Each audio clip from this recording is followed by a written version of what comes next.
pour répondre à cette fabuleuse question, il y a un magnifique panel avec, depuis le coin le plus éloigné jusque moi, Julien Deneville, donc, qui est consultant SEO, plutôt en version technique. Voilà. François Goub, qui est le patron de OnCrawl. Didier Sampaolo, donc, vous avez déjà vu pour certains dans la conf d'avant, donc, qui est le CTO de Soumettre, développeur un peu SEO, mais pas trop. Voilà. Et Sandrine Bertrand, qui est Head of SEO chez Planet Cards. Voilà. Et moi, Sylvain Perronnet, pardon. Je suis directeur scientifique de Quant et patron de petit labo de R&D. Voilà. Donc on va commencer avec quelques petites questions pour un peu guider tout ça. Et si jamais certains dans la salle pensent qu'on dit quelque chose de honteux, pouvez-vous lever, râler, poser une question, etc. Quelques interactions sont permises. On n'a pas beaucoup de temps, on ne va pas pouvoir passer notre temps à répondre à des questions quand même, mais on devrait pouvoir réussir un petit peu à avoir un dialogue quand même. Et pour lancer tout ça, je vais commencer par une première question qui va d'abord s'adresser à Didier pour faire la continuité avec ce qu'il y a eu avant. Cette question, avant même de parler de qu'est-ce que le SEO technique ou de tout ça, c'est est-ce qu'il y a un souci de dialogue au niveau technique entre les développeurs et le SEO? Oui. Non, oui, évidemment, je pense qu'on s'en rend tous compte. C'est un des vrais problèmes, c'est un des vrais challenges qu'on a tous à bosser en équipe au quotidien. On a notre jargon, vous avez le vôtre, on n'arrive pas à se comprendre. Il faut absolument qu'on trouve un moyen de régler ça. Et peut-être qu'un moyen de régler ça, ça serait de sensibiliser les devs au SEO, comme je vous l'ai dit tout à l'heure, en leur expliquant pourquoi les actions que vous leur demandez sont importantes. Et aussi peut-être de vous intéresser un peu plus aux devs et à la façon dont ça se passe sous le capot, ce qui vous permettrait d'aborder un peu plus efficacement, vous comprendrez en gros si ce que vous demandez c'est la lune ou pas.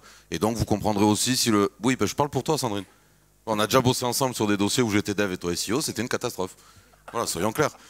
Et alors qu'on s'entend super bien, mais même on n'y arrivait pas. Ok, donc Didier dit que c'est une catastrophe. Sandrine, tu confirmes?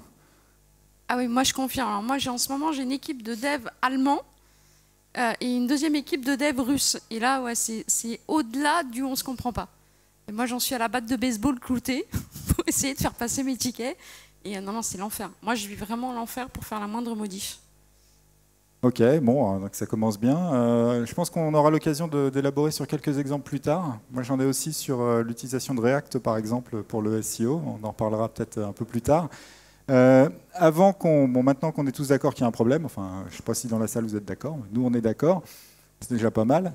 Qu'est-ce qu'on peut appeler le SEO technique? Est-ce qu'il y a vraiment ce profil qui existerait à mi-chemin entre les deux? Et je pense qu'on va commencer par Julien, qui est celui qui se rapproche le plus de cet hypothétique profil ici.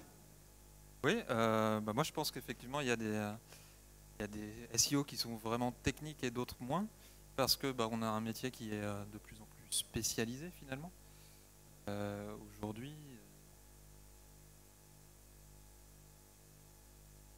Aujourd'hui, c'est compliqué de pouvoir gérer tous les aspects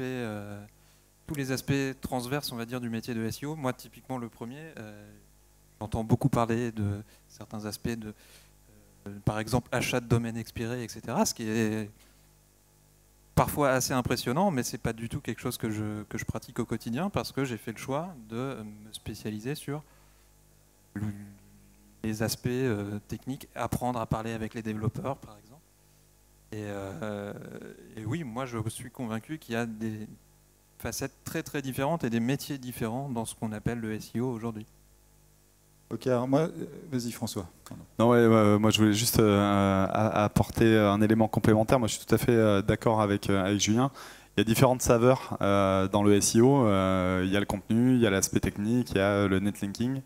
Et je pense qu'on a tous démarré au début des années 2000 à faire un petit peu tout. Et puis chacun est allé vers la dominante qu'il préférait. Et aujourd'hui, on voit chez nos clients parfois des équipes de 15, 20, 25 personnes au SEO. Il y a différentes approches, mais il y a parmi les gros pure players français, vous allez retrouver parfois des organisations où il y a une équipe dédiée sur le contenu, une équipe dédiée sur la perf, une équipe dédiée netlinking, et puis des gens qui sont dédiés purement data et SEO technique. Donc c'est quelque chose d'assez logique dans l'évolution de notre métier et dans l'approche de plus en plus scientifique qu'on doit tous avoir. Donc le SEO technique, c'est un petit peu le petit dernier de la famille qui est peut-être à la phase de l'adolescence et qui est en train de devenir adulte. Je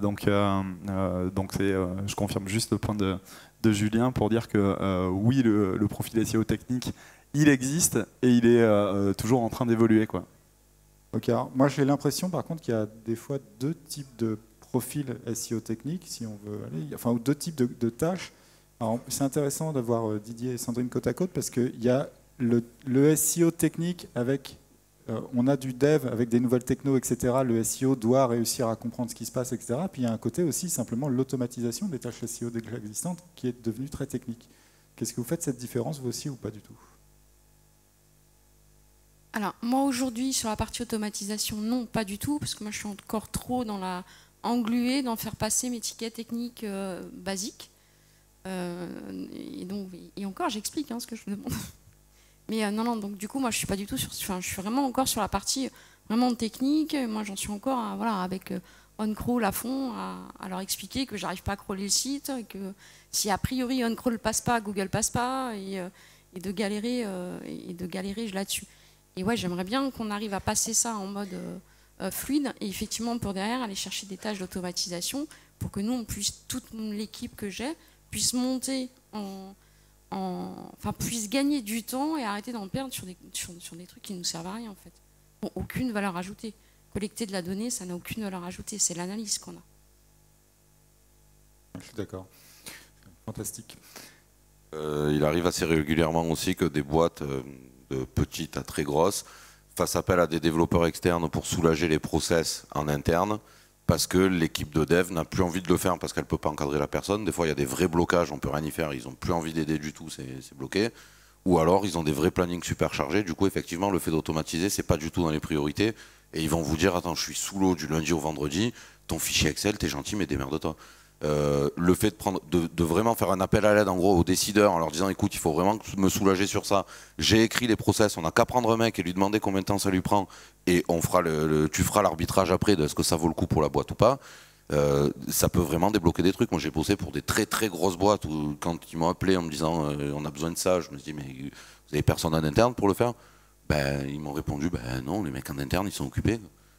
Bon, ok, du coup j'ai bossé avec eux, ça s'est bien passé et ça a soulagé pas mal de trucs. Ça leur a demandé un petit budget supplémentaire, c'est sûr, mais ça a permis de soulager les équipes et du coup toi tu es moins tendu aussi dans ton boulot et du coup tu vas peut-être revoir ta relation. Je dis pas que c'est ta faute, mais tu vas peut-être revoir ta relation avec les devs aussi parce que tu as déjà un truc, tu as déjà un peu moins de boulot de collecte de données, tu t'occupes plus de ça, quoi.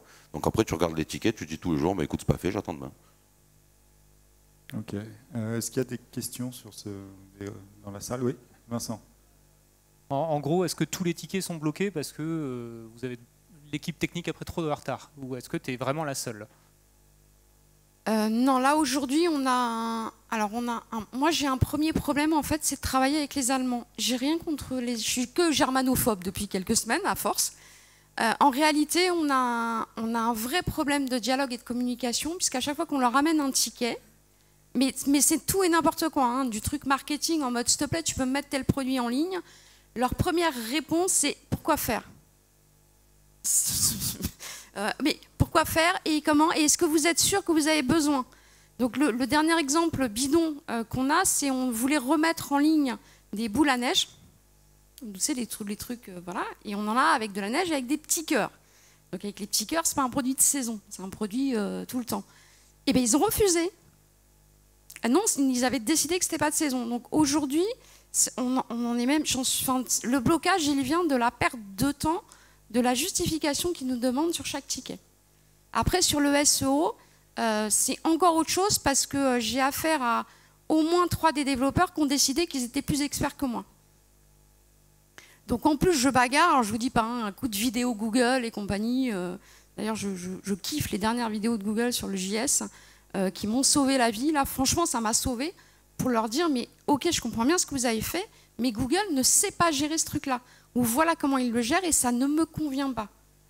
Ça a été très compliqué. Mais aujourd'hui, moi, je pense qu'en plus, on a un problème de façon de travailler différente avec les Allemands. Et nous, aujourd'hui, le gros du problème, il est là. Ouais, moi, je voudrais juste rebondir.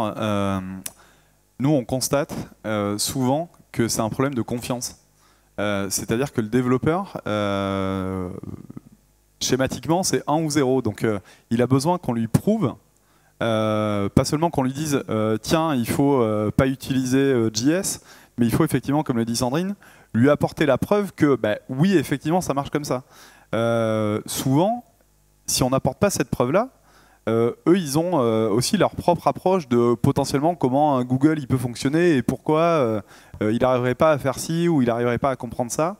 Ils ont besoin de preuves et juste votre discours ne suffit pas à les convaincre.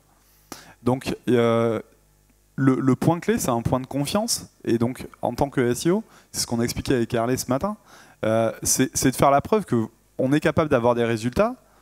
Et aussi de mettre en confiance les développeurs quand on leur demande quelque chose en leur disant bah oui, tu vois, la dernière fois je te l'ai demandé, on a gagné ça, donc fais-moi confiance une nouvelle fois, tu vas voir, on va encore gagner. Et parce qu'ils en ont marre de faire et défaire, parce qu'ils ont été aussi habitués à avoir un SEO qui est sous la partie marketing et où des marketeurs sans beaucoup de connaissances techniques se sont mis à leur faire et défaire et refaire des choses depuis des années. Donc forcément, ce problème de confiance, il se retrouve à plein de niveaux dans l'entreprise et c'est aussi, en fait on paye un peu les pots cassés de marketeurs qui étaient moins sensibilisés à la technique que nous, quoi.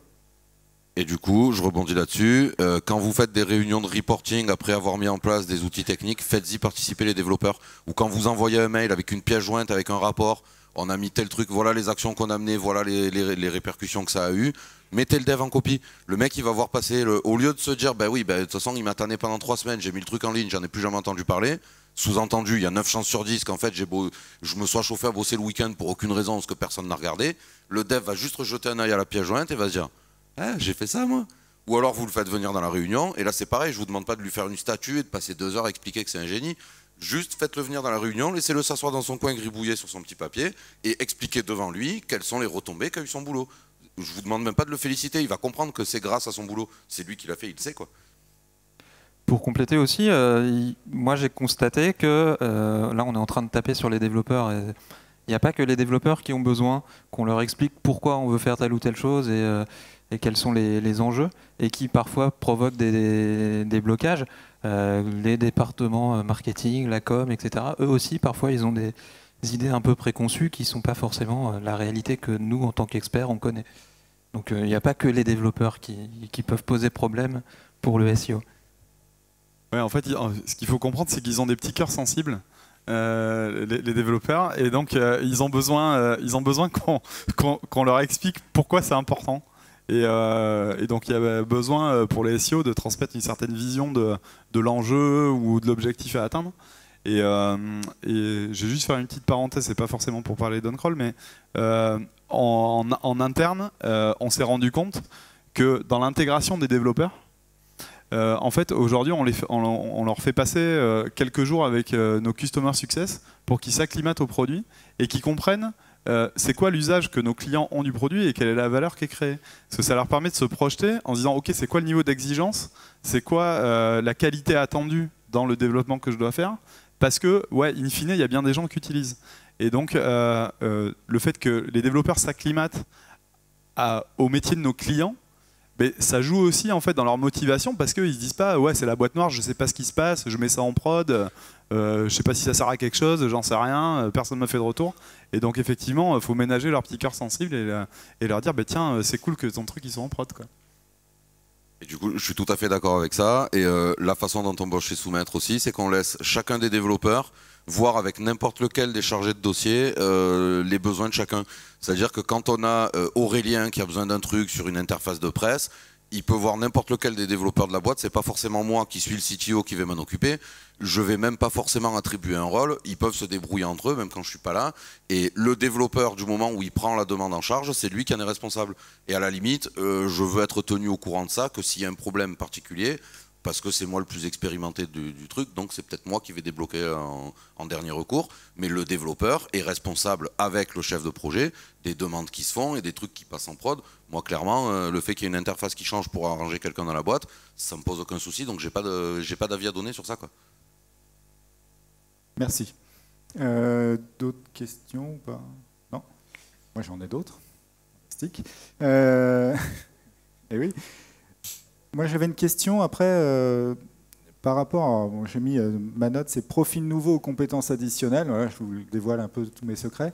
La vraie question, parce que pour l'instant, on est en train de parler de dire, voilà, il y a un problème d'interface entre des SEO qui font des tâches SEO, des développeurs qui font des tâches de développement, et puis il faut qu'ils discutent, etc. Après, l'intermédiation, c'est pas forcément ça. Ça peut être une personne qui a un profil mixte. Donc, est-ce que le SEO technique, c'est pas plutôt qu'un ensemble de tâches, c'est pas plutôt une personne qui comprend ou qui a le double profil exactement, quoi. Alors là, c'est une question qui s'adresse particulièrement à Julien. Parce que pour moi, il a ce profil mixte, mais il va nous dire si c'est vrai ou pas. Et qu'est-ce que tu en penses, toi? C'est compliqué de répondre à cette question. Moi, je pense que ce qui fait la réussite souvent d'un projet, c'est effectivement les interactions qu'on arrive à avoir les uns avec les autres. Alors il y a plein d'organisations qui arrivent finalement à mettre effectivement des intermédiaires, etc. Mais à chaque fois, on a un niveau d'interprétation supplémentaire qui fait que la recommandation qui est partie du consultant SEO, une fois qu'elle est arrivée chez le développeur, il y a peut-être 1, 2, 3 personnes qui ont mis leur grain de sel. Et c'est pas forcément exactement ce qui était prévu au départ. Donc effectivement, le fait d'avoir une approche qui nous permet d'avoir une vision à la fois du métier de SEO, du fonctionnement des moteurs de recherche, etc., et aussi d'avoir un peu d'expérience de comment travaillent les développeurs, avec quelle techno, quelle librairie ils peuvent utiliser, comment techniquement, en pratique, on développe quelque chose. Même si on ne travaille pas forcément toujours sur les mêmes langages, etc., ça permet de montrer à notre interlocuteur que oui, on sait ce qu'on demande, on sait la charge que ça peut représenter, et on ne demande pas ça par hasard. Moi, quand je donne des recommandations à un client, je les priorise à la fois en fonction de ce que j'attends comme retombée en termes de SEO, mais aussi en fonction de ce que je pense que ça représente en termes de travail, que ce soit pour les développeurs ou pour d'autres parties d'une même entreprise, on va dire. Mais oui, c'est en ce sens que je pense qu'il y a une facette de ce métier de SEO technique qui est un peu différente d'autres aspects du SEO. Voilà, je ne sais pas si ça répond à ta question. Je ne sais pas non plus, c'est le public qui décide si ça répond aux questions, c'est pas moi. Moi, je poursuis cette question avec toi, Sandrine, en fait. Toi, dans tes équipes ou autour de toi, est-ce qu'il y a ce genre de profil? Est-ce que tu es intéressé en tant qu'annonceur, en fait, à avoir ce genre de profil chez toi? Est-ce que ça t'est utile? Non, nous, je pense qu'on est trop petits pour ça. Aujourd'hui, la plus technique, ça va être moi, qui ne sait pas développer une moindre ligne de code. Mais j'ai une bonne idée de ce que c'est qu'un dev, un changement, et ce que je leur demande. Aujourd'hui, moi, mon équipe, elle est trop petite. Si je prends un profil comme ça, très spécialisé, finalement, déjà, une fois qu'on aura mis 80% des choses en place, j'en ai plus besoin, en fait. Parce que sur les gros e-commerçants, le site, il ne change pas toutes les 5 minutes. Heureusement, d'ailleurs. Donc, une fois qu'on va avoir mis tout en place, finalement, ce mec-là, je vais le foutre dehors, quoi. Donc... Alors personnellement, j'ai jamais connu un site où il y avait plus rien à faire en SEO technique, mais je comprends ton point de vue. Effectivement, ça peut être compliqué de justifier une personne à temps plein sur certains aspects quand la priorité elle est plus là. Et c'est aussi pour ça, je voulais préciser tout à l'heure, mais on est parti sur autre chose. On a beaucoup parlé des échanges avec les devs, du fait que en tant que SEO, on a intérêt à s'intéresser à ce que les développeurs font au quotidien et à quel est leur métier. Mais quand on se spécialise sur un aspect du SEO, on a aussi intérêt à se tenir au courant de ce qui se passe dans les autres métiers SEO. Parce que y a des fois où il faut savoir se dire, ok, ce que moi je peux proposer, c'est plus la priorité. Et effectivement, il faut passer la main à du contenu, à du linking, etc. Pour connaître les profils très techniques, si demain, le lundi matin, tu arrives et tu leur dis maintenant tu écris du contenu, genre le mec qui te regarde en mode mais t'as rêvé là. Donc tu vois, dans une petite équipe, c'est des profils trop spécialisés. Tu as besoin de profils mixtes en fait, qui sont capables d'écrire, de lire une doc Google, d'à peu près de comprendre, d'ouvrir le ticket, tu vois, d'avoir des bases techniques et pas forcément plus que ça. Après, dès que tu as des grosses équipes, ouais, puis voilà, puis du coup, tu vas suivre en permanence ce que les devs y mettent en place, d'être toujours d'être toujours en SEO technique au top, hein, là tu vas pouvoir le faire. Mais nous on subit la dette technique qu'on va pouvoir avoir parce qu'on est trop petit par rapport à...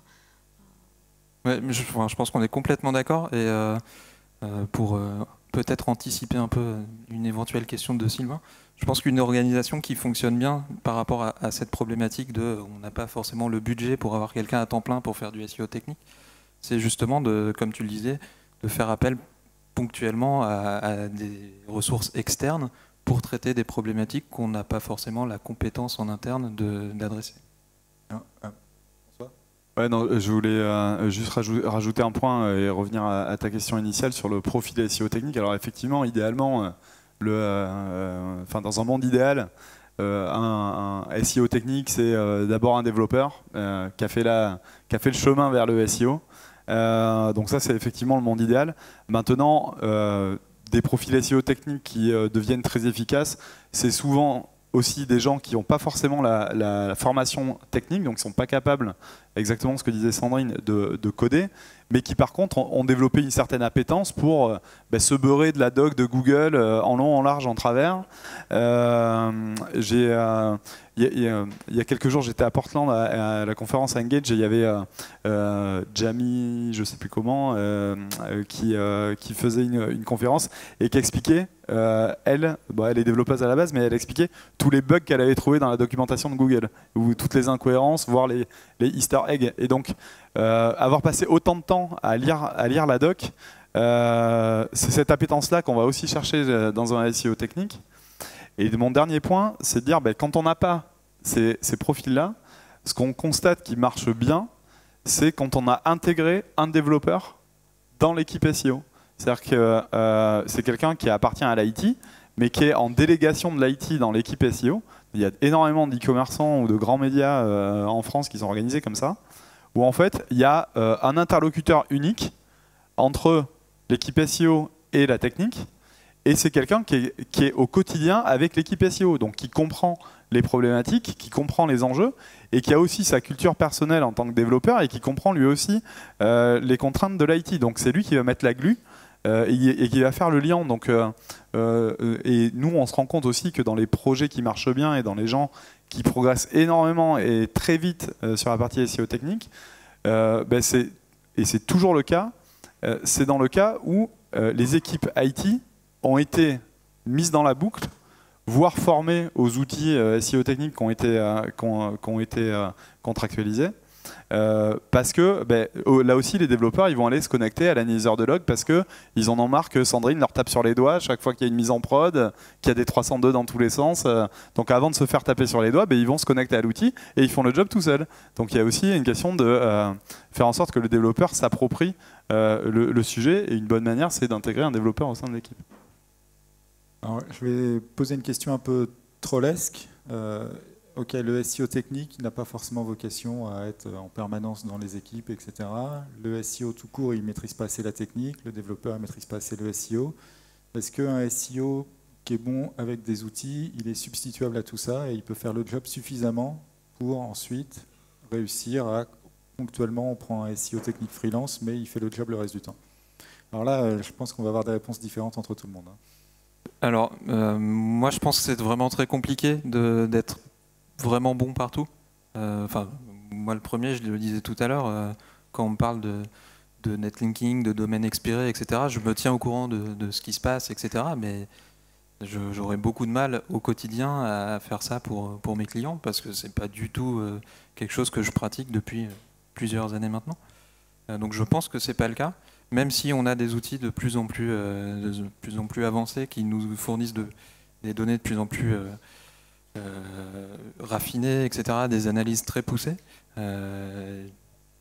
Ça reste compliqué de savoir comment les analyser.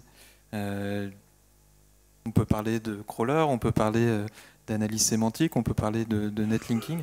Il y a plein de choses qui nous permettent de gagner du temps, mais quand on n'a pas forcément l'expérience, le feeling pour savoir que tiens, tel graphe que je vois ou telle liste de mots-clés, il faut que je l'interprète de cette manière-là, ça ne vient pas du jour au lendemain. Après, on peut se former, on peut avoir un niveau suffisant pour gérer le tout venant, on va dire, mais il y a forcément un moment où on va être dans des détails trop importants pour pouvoir vraiment gérer tout de manière transverse, à mon avis en tout cas. François.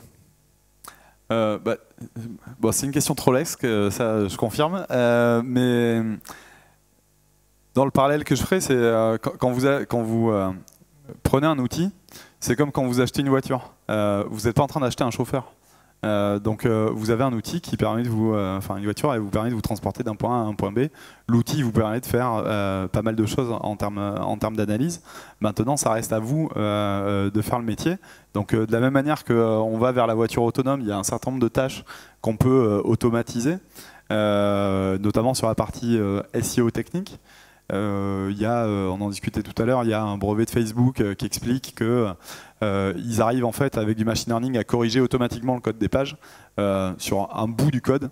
Donc forcément, on va aller vers ce genre d'outils qui vont être capables automatiquement de remanier le linking interne, de corriger des balises, des structures de data qui seraient non conformes, corriger des titles, rajouter des HN.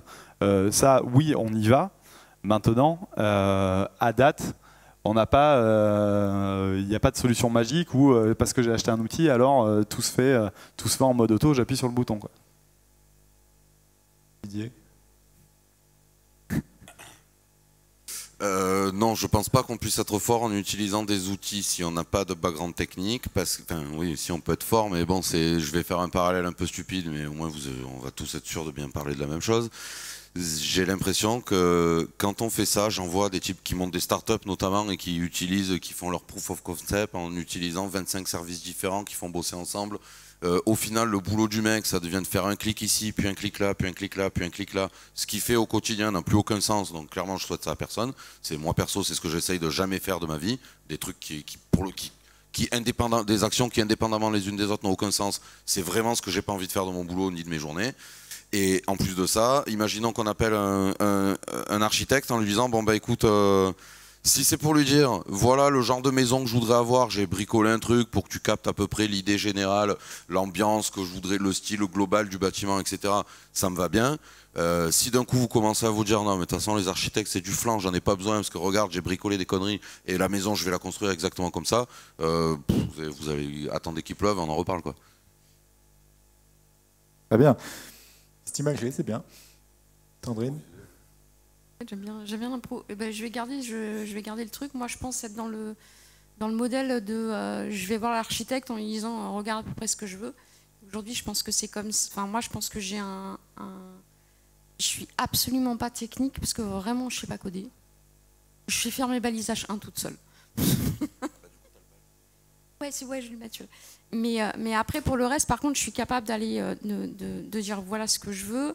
Voilà visiblement, quand je lis des docs sur Internet, voilà les différentes solutions que je peux apporter à mon service technique. Et en général, quand j'ouvre un ticket, j'essaye, c'est pas de dire je veux ça, c'est j'ai besoin de ça, voilà les différentes solutions qu'on peut trouver. Enfin, piocher là-dedans, après ça c'est votre tambouille à vous. Moi, par contre, le rendu, c'est ce que je veux. Je pense qu'aujourd'hui, moi, je suis vraiment dans la... Je peux pas aller plus loin. Là, typiquement, sur des problèmes de temps de chargement, là, à un moment donné, c'est... il y a ça, je voudrais qu'on vise ça comme temps de chargement. Voilà les outils, les docs qui traînent, sur lesquels vous pouvez vous appuyer. Maintenant, mais j'y connais rien. Je sais même pas de quoi il parle. Déjà, la doc, limite, je comprends pas. Donc, mais j'essaye au moins d'apporter et d'aller... pas d'être technique en fait, mais vraiment de les amener là ou en tout cas de leur amener un début d'histoire. Mais je pense que je suis, moi, dans ma position aujourd'hui, je suis au max. Après, il faut que je prenne un congé formation et que je fasse du dev, quoi. Très bonne idée. Non, après, je pense qu'il y a des questions de taille d'organisation et des niveaux de maturité aussi. Tu disais, non, mais on a, c'est pas ce que je veux dire. On a parfois des organisations ou des tailles de boîtes qui font que il n'y a pas le budget, le niveau d'activité pour avoir un SEO technique à plein temps, voilà. Mais il y a quand même besoin d'avoir des petites piqûres de rappel de temps en temps. Et de là, moi je pense que voilà, il y a des consultants comme Julien ou des agences à qui on peut faire appel pour justement se remettre à niveau, réécrire une roadmap technique. Non, je ne parle pas pour toi. Mais quand on n'a pas la ressource en interne, parce que honnêtement, cette ressource, c'est une ressource rare et c'est une ressource qui vaut de plus en plus cher. On commence à avoir des salaires à 6 chiffres pour des head of SEO techniques, donc tout le monde ne peut pas se les payer. Donc ça vaut le coup en fait de faire appel à des consultants extérieurs dont c'est le métier, qui font ça toute la journée et qui permettent de réintégrer voilà, cette partie SEO technique même si on l'a pas, en interne. Alors, il y a un truc moi qui me...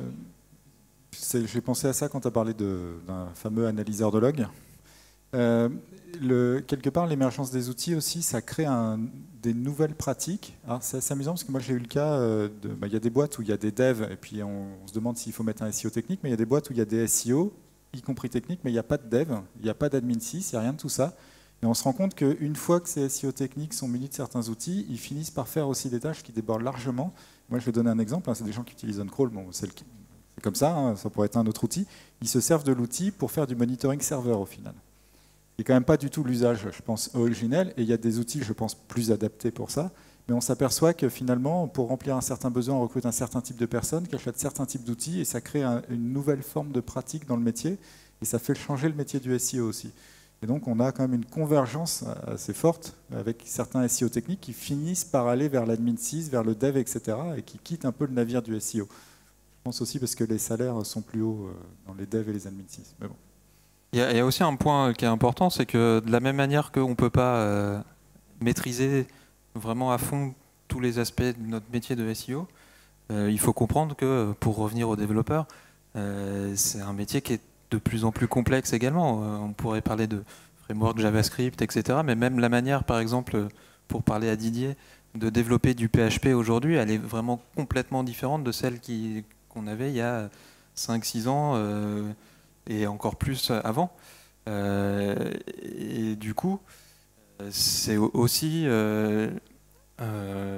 pour rebondir sur ce que tu disais, sur l'utilisation d'outils SEO à d'autres fins, c'est parfois assez hallucinant. Moi, je connais des entreprises qui font des tests de montée en charge grâce à des crawlers SEO, mais qui ne se rendent pas forcément compte que ce n'est pas toujours l'indicateur le plus fiable pour tester leurs nouvelles architectures, quoi. Sans compter ceux qui utilisent Screaming Frog pour générer le cache de leur site web, parce que le cache est mal géré par le développeur, je suis désolé, du site web. Voilà. C'est pas moi. Hein. Non, c'est pas toi, en l'occurrence. Enfin, je crois pas. Voilà. Très bien. Est-ce qu'il y a des questions dans la salle sur tout ça? Vincent, normalement, il a plein de questions. Patrick.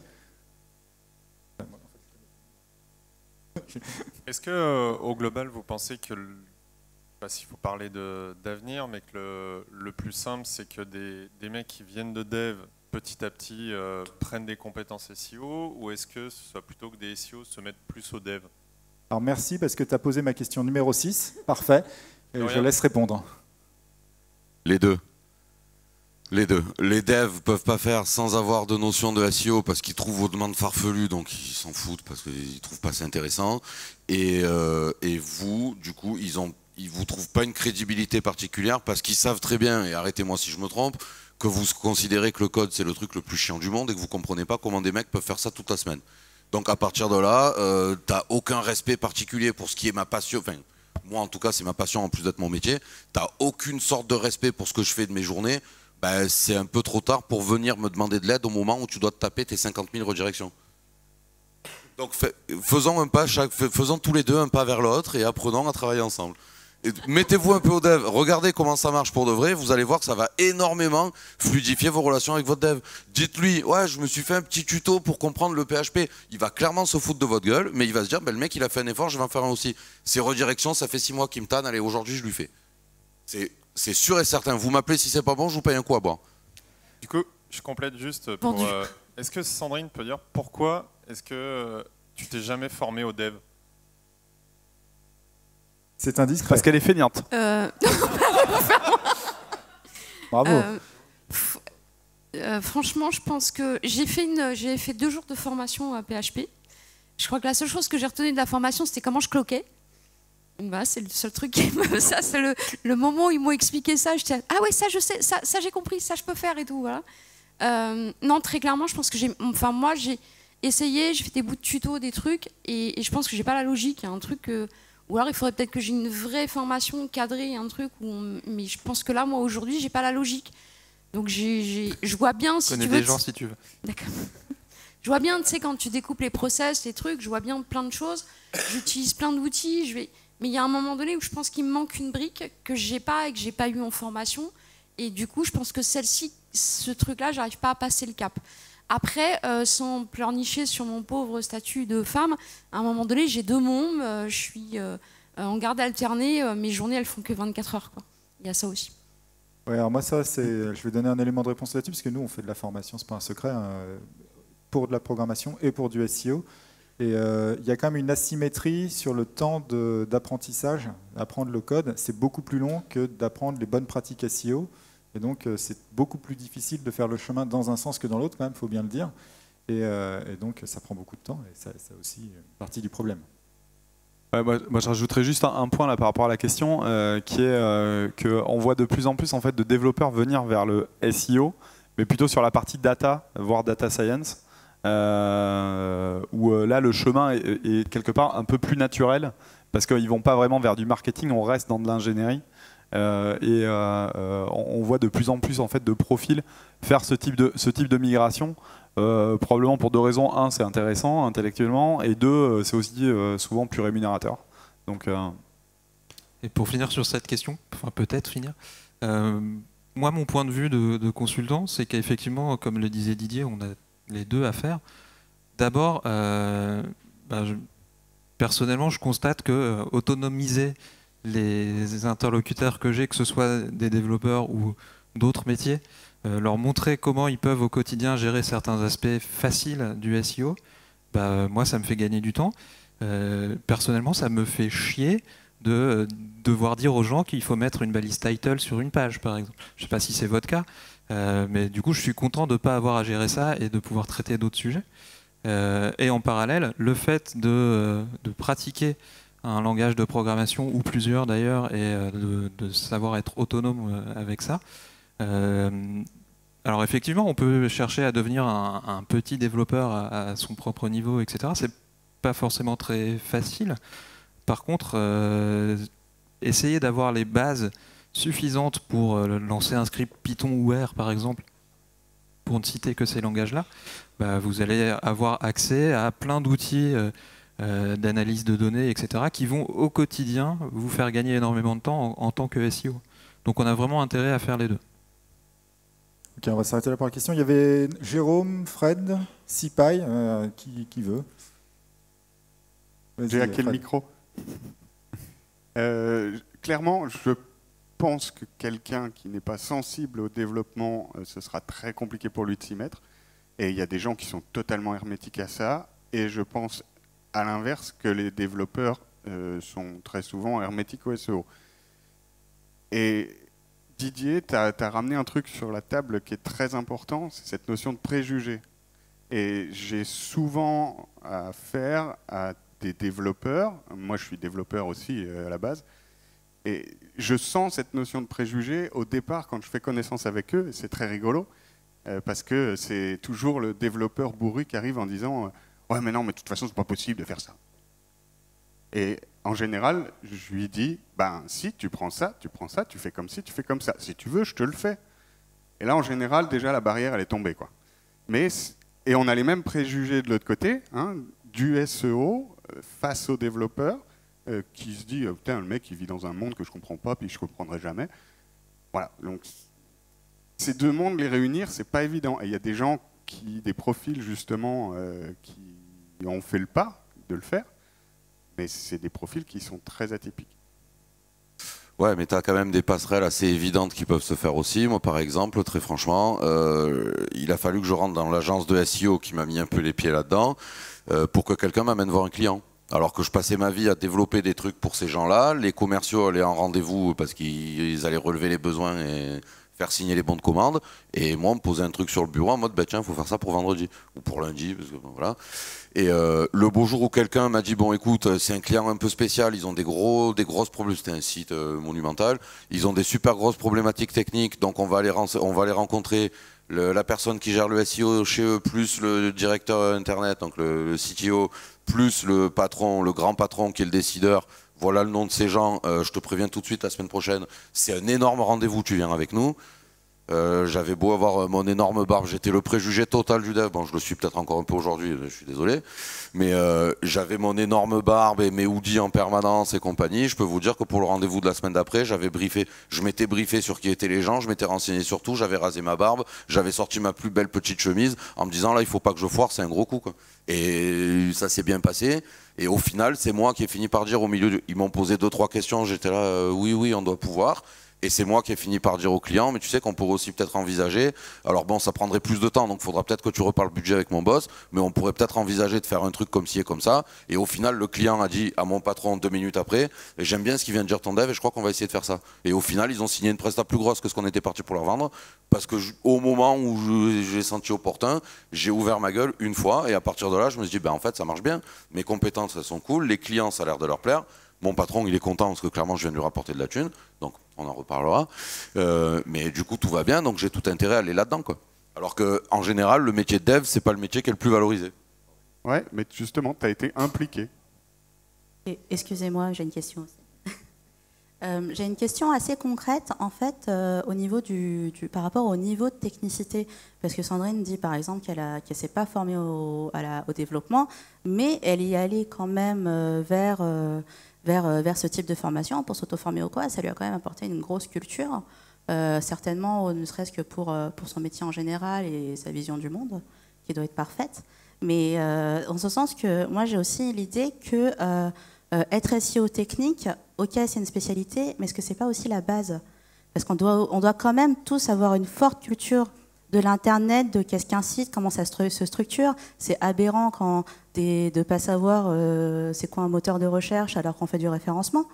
De rien, Sylvain.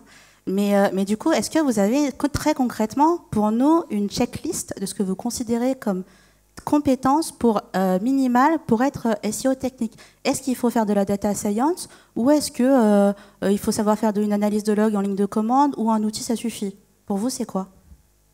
Ouais, moi je vais répondre parce que quand je dis je dev pas, c'est vrai, je ne sais pas coder depuis une page blanche.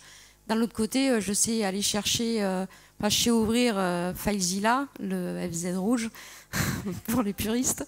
Je sais aller bidouiller un fichier CSS quand il y a un truc qui ne va pas et qui ne me plaît pas. Je sais aller modifier une ligne de PHP quand elle ne me renvoie pas ce que j'ai envie qu'elle me renvoie. Je sais aller ouvrir mon serveur, aller modifier des DNS. Je sais monter un fichier de redirection. En htaccess. Après, j'avoue qu'en Nginx, j'ai pas encore mis les mains dedans. Mais voilà, à un moment donné, je suis pas technique. C'est pour ça que je dis que je suis pas technique, mais c'est fini les deux là devant. Là.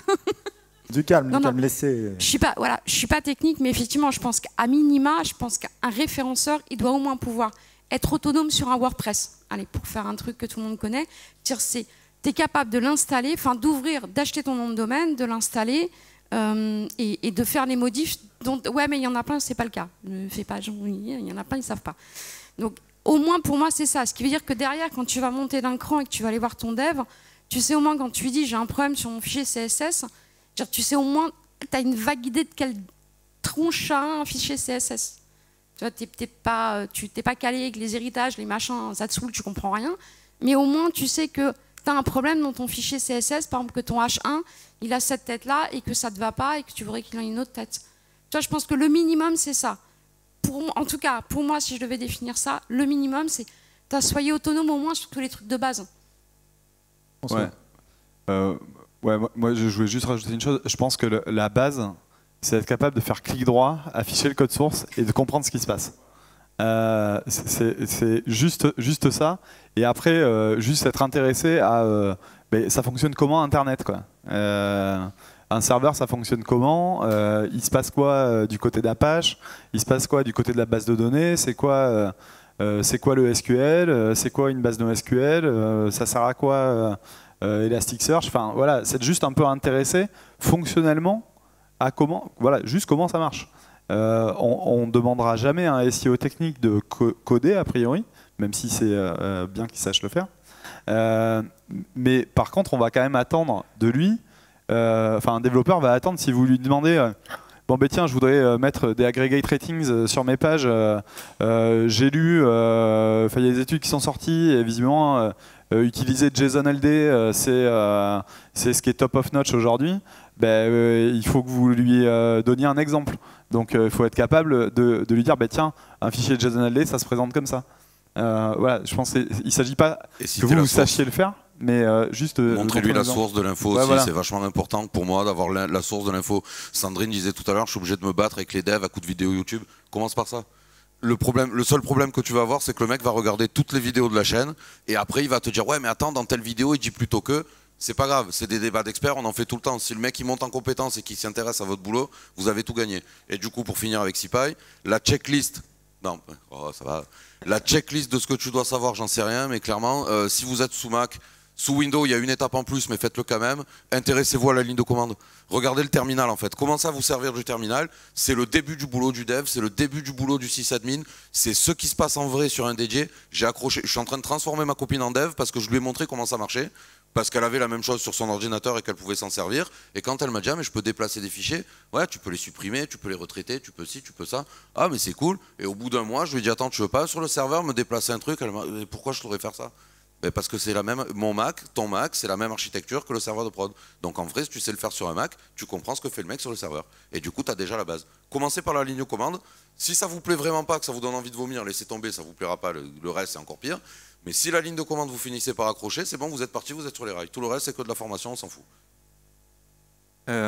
Pour finir là-dessus, déjà pour rebondir sur ce que disait François, avoir quelques petites astuces à filer à des développeurs sur du JSON LD par exemple, etc. Ça fait partie, comme le disait un petit peu Fred tout à l'heure, des astuces qui vont faire que vous allez casser la glace et avoir une relation un peu plus facile avec eux. Donc même si vous n'êtes pas des experts de n'importe quel langage, essayez d'avoir comme ça quelques petites briques à leur apporter, parce que vraiment ça peut être un gros plus pour vous ensuite. D'autant plus qu'un quelqu'un dans le SEO qui s'intéresse un tout petit peu au dev, du moins aux outils dev qui peuvent être utilisés pour le SEO, c'est vachement pratique parce que le dev, il est rempli tous les jours d'outils nouveaux et qu'il ne peut pas toujours tester parce que c'est pas toujours possible niveau timing. Et si le SEO il arrive en disant j'aurais besoin de ça, regarde, j'ai vu, il y a cet outil-là qui peut peut-être être top pour ça, le dev il va se dire tiens, je ne connaissais pas, j'apprends quelque chose, tout le monde sera content, le dev il aura appris quelque chose, il aura aidé le SEO, et le SEO il aura quelque chose de plus fonctionnel que si le dev il avait dû utiliser ses outils de base. Donc, je pense que c'est bien effectivement d'avoir un background un tout petit peu, pas un background, mais se former un peu technique. Moi je pense, François, tu as soulevé quelque chose d'intéressant tout à l'heure, c'était déjà nous ça se passe plutôt bien chez nous, l'entente dev SEO. On a des super devs et une super équipe, donc nous on se pose plus la question de l'organisation. Tu parlais tout à l'heure d'intégrer des devs au sein de l'équipe, donc c'est ce qu'on a aujourd'hui et ça se passe très bien. Par contre voilà, l'équipe est grossie et on a la problématique aujourd'hui de se dire on a peur que les devs de l'équipe SEO soient un peu décorrélés du produit et que ça passe, ça fasse des soucis directement au niveau de notre équipe produit. Donc est-ce qu'on doit passer sur, enfin c'est surtout pour avoir un avis général de votre part, c'est est-ce qu'on doit passer sur un système de tickets et intégrer nos devs SEO au sein de l'équipe de prod ou conserver cette organisation un peu, comme je dis, commando chez nous. C'est quoi l'avis que vous avez là-dessus? Réponse très rapide, parce qu'après il y a Jérôme qui essaye de poser une question depuis tout à l'heure. Ok, désolé Jérôme. C'est une question qui n'est pas facile. Je crois que... c'est une pure question de management en réalité, une pure question d'orga. Cette crainte-là, elle est forcément légitime vu la taille que vous avez. Mais ce que je constate, c'est que souvent, ça passe aussi par le fait d'avoir un product owner qui est très intéressé au SEO et qui peut faire la glue. C'est-à-dire que le développeur, il peut rester côté prod, côté build ou côté run. Mais il y a le product owner qui est fortement acclimaté au SEO et qui lui va faire le lien. Et sur les organisations qui grossissent, on voit de plus en plus de product owners qui vont jouer ce rôle-là et faire cette glue-là, là où précédemment tu avais un SEO, un développeur en transverse dans l'équipe SEO. Donc après, je pense que c'est des questions aussi de taille d'orga, là où vous êtes bien trop nombreux aujourd'hui. Jérôme va poser sa question. Jérôme. Ce sera la dernière. C'était pas une question, c'était pour rebondir sur ce que disait François. Le point de jonction des développeurs et des SEO, il est tout trouvé. C'est la finalité de ce qu'on fait, qu'on soit développeur ou qu'on soit SEO, c'est le HTML, c'est HTTP, le HTML. Ah non, la finalité, c'est l'oseille. Oui, non mais... Non, c'est la bière. Ah bah, non mais... Je suis d'accord aussi, mais ce qu'on sort, finalement, c'est du HTML. Je ne vois pas l'intérêt pour un SEO d'apprendre d'abord pourquoi PHP, pourquoi pas ASP, pourquoi pas AngularJS. Enfin, ça, c'est la façon dont le HTML va être généré, c'est effectivement le boulot du développeur. Mais après, que le développeur ne laisse pas la main avec des outils qui soient en PHP, en ASP, en tout ce que tu veux, sur le contenu du HTML ou SEO, c'est aussi une aberration. Et si on regarde les outils, les générateurs de sites, je ne vais pas citer WordPress, mais c'est pareil pour Magento, pour tous les... Ils n'ont pas été faits par des SEO, et ils ont été faits par des développeurs qui n'ont jamais consulté des SEO.